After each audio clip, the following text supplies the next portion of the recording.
السلام علیکم دوستو، میں ہوں ڈاکٹر شہریار خان، اور آج آپ لوگوں کو میں بتاتا ہوں اپینڈکس کے بارے میں۔ اپینڈکس ایک انٹسٹائنل ہے، اور انٹسٹائنل سے یہ بہت نرم ہوتا ہے کیونکہ اس کے اندر کچھ بھی نہیں ہوتا جب یہ نارمل کے حالات میں ہو، اور جیسا جیسا یہ خراب ہوتے جا رہا ہے تو اس کے ساتھ ساتھ یہ انٹسٹائنل بھی یعنی اپینڈکس بھی بڑھ رہا ہے۔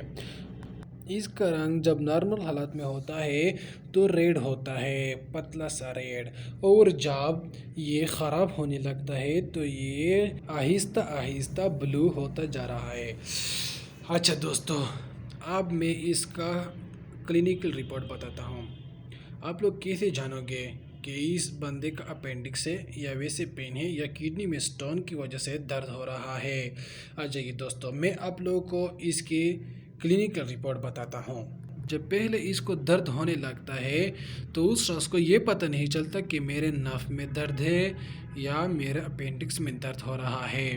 تو آہستہ آہستہ اس کا درد رائٹ سائڈ پر تبدیل ہوتا جا رہا ہے اور درد بڑھتا جا رہا ہے۔ آخر کار اس کو دل کچا ہو جاتا ہے اور الٹیاں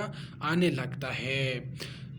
بعض لوگ الٹیاں کر دیتے ہیں مگر بعض لوگ الٹیاں کرتے نہیں مگر دل کچا ہو جاتا ہے۔ تو اس دوران فوراً ڈاکٹر سے رابطہ کرے،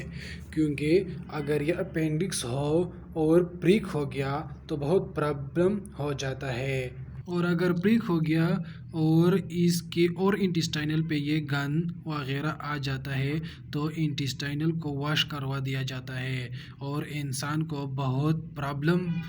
بن جاتا ہے، تو بہت سیریس حالات میں آ جاتا ہے پیشنٹ، اور اس کے ساتھ ساتھ اس کا ڈیتھ ہونے کا بھی زیادہ تر چانس ہوتا ہے۔ اوکے دوستو، اس کے بعد میں آپ لوگوں کو کلینکل رپورٹ بتاتا ہوں۔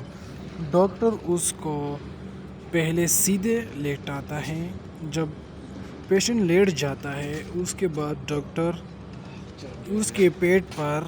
ہاتھ مارتا ہے، کبھی ایک جگہ کو دباتا ہے کبھی دوسرے جگہ کو دباتا ہے، اسی طرح کبھی ایک پاؤں کو اوپر کروا دیتا ہے اور پیشنٹ سے پوچھ دیتا ہے کہ آپ کو درد ہو رہا ہے یا نہیں، اور کبھی دوسرے پاؤں کو اوپر کروا رہا ہے۔ جب ڈاکٹر بالکل مطمئن ہو جاتا ہے کہ اس کا درد اپینڈکس کی طرف جاتا ہے، ڈاکٹر پھر سوچتا ہے کہ یہ درد یا تو اپینڈکس سے ہے اور یا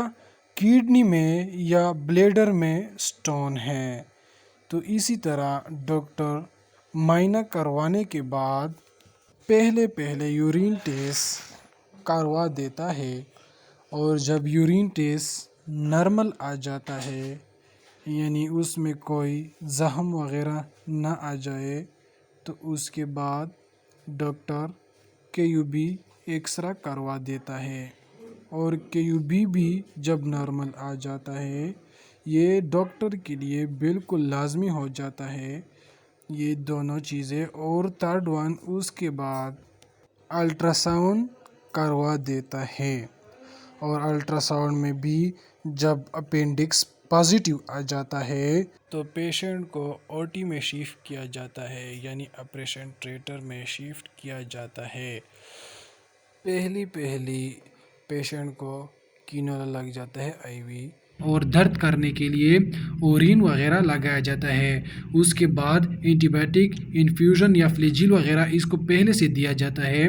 اور اس کے بعد پیشنٹ کو OT میں لے کر جاتا ہے یعنی آپریشن تھیٹر میں لے کر جاتا ہے۔ اس کے بعد اپینڈکس ریموو کر دیتا ہے ڈاکٹر بہت احتیاط کے ساتھ، اور جب ریموو ہو جاتا ہے اور پیشنٹ کو کمرے میں لے کر آتا ہے اس کے بعد کچھ دوائیاں لکھ دیتے ہیں، اس میں 2 یا 3 دن تک انجیکشن ہو جاتا ہے، اینٹی بائیوٹک انجیکشن، اور یہ 3 دن کے بعد